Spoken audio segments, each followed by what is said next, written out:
Hello and welcome back to my YouTube family. तो आज हम लोग डिस्कस करने वाले वीकली एनालिसिस। तो चलिए हम लोग स्टार्ट करते हैं। तो चलिए हम लोग सबसे पहले निफ्टी 50 को देखते हैं। निफ्टी 50 इस वीक क्या रहने वाला है, क्या प्रोबेबिलिटी है मेरा एंड मेरा क्या पॉइंट ऑफ व्यू है, मैं आप लोग के साथ पूरा डिटेल में शेयर करूँगा।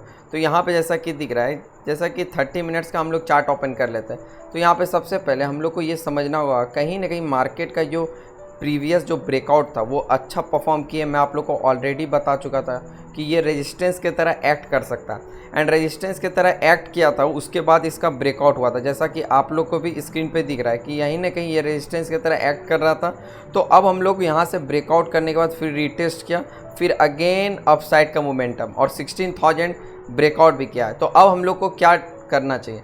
तो मेरा ऐसा मानना है कि अभी मार्केट को थोड़ा सा पॉज लेना चाहिए, थोड़ा सा रिट्रेसमेंट के बाद तभी हम लोग को कहीं ना कहीं यहाँ पे बाइंग का अपॉर्चुनिटी देखना चाहिए, जो कि प्रीवियस इसका जो लो था हायर हाई हायर लो का, जैसा कि आप लोग की स्क्रीन पे दिख रहा है। तो यहाँ पे आप लोग एसएल लगाएंगे, स्टॉप लॉस, यहीं से आप लोग बाइंग का अपॉर्चुनिटी देख सकते हैं निफ्टी 50 में। तो मेरा पॉइंट ऑफ व्यू निफ्टी 50 में यही है कि थोड़ा सा रिट्रेसमेंट होना बहुत इंपॉर्टेंट है। अगर आप यहाँ पे बाइंग करते हैं तो नीचे आकर के आपका स्टॉप लॉस हिट हो सकता है और आप लोग को लॉसेस भी हो सकता है। तो अब हम लोग चलते हैं निफ्टी बैंक पे। तो निफ्टी बैंक में मेरा क्या पॉइंट ऑफ व्यू बन रहा है? तो यहाँ पे जैसा कि दिख रहा है, निफ्टी बैंक में भी जस्ट लाइक निफ्टी 50 के ही तरह ब्रेकआउट दिया था, जो कि रेजिस्टेंस की तरह एक्ट कर रहा था। मैं आप लोग को ऑलरेडी पहले भी बता चुका था कि मार्केट जो है क्या कर रही है, अभी एक जोन में है। तो ये जो जोन था, जैसा कि यहाँ पे दिख रहा है, ये बार बार रेजिस्टेंस एक्ट कर रहा था, बार बार रेजिस्टेंस एक्ट कर रहा था, फिर बार बार रेजिस्टेंस एक्ट कर रहा था, फिर अगेन ब्रेकआउट के बाद फिर शार्प मूवमेंट।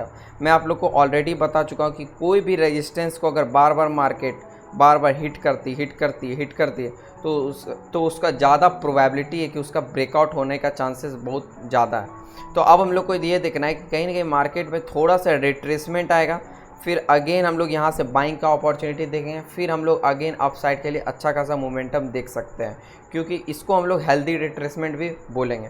तो अब मैं आप लोग को एक स्टॉक पे बताता हूँ, कोटक बैंक पे।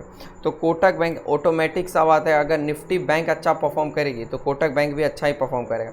तो यहाँ पे जैसा कि दिख रहा है, कोटक बैंक में कहीं ना कहीं यहाँ पे भी एक रेजिस्टेंस का ब्रेकआउट हुआ है, जैसा कि आप लोग को भी स्क्रीन पे दिख रहा है। ये जो रेजिस्टेंस है इसका कहीं ना कहीं ब्रेकआउट होने वाला है। तो आप लोग को ये देखना है कि अगर इसका अच्छा से ब्रेकआउट होता है तो फिर हम लोग यहाँ से एक बाइंग का अपॉर्चुनिटी देखेंगे और आने वाले टाइम में एक अच्छा खासा अपसाइड के लिए मोमेंटम देख सकते हैं कोटक बैंक में, क्योंकि कोटक बैंक में इसका ज़्यादा प्रोबेबिलिटी है यहाँ से अपसाइड का मोमेंटम के लिए। तो कहीं ना कहीं हम लोग को यहाँ पे जैसा कि दिख रहा है, कहीं ना कहीं एक डब्लू पैटर्न का भी ब्रेकआउट भी हुआ है। हम लोग अच्छा खासा अपसाइड के लिए मोमेंटम देख सकते हैं, क्योंकि यहाँ पे हम लोग के चार्ट पे बन रहा है। जो भी मैं आप लोग के लिए एनालिसिस करता हूँ, मैं रियल एनालिसिस करता हूँ। तो अब मैं चलता हूँ कि भारतीय एयरटेल पे। तो एयरटेल भी बहुत अच्छा स्टॉक है, जैसा कि दिख रहा है।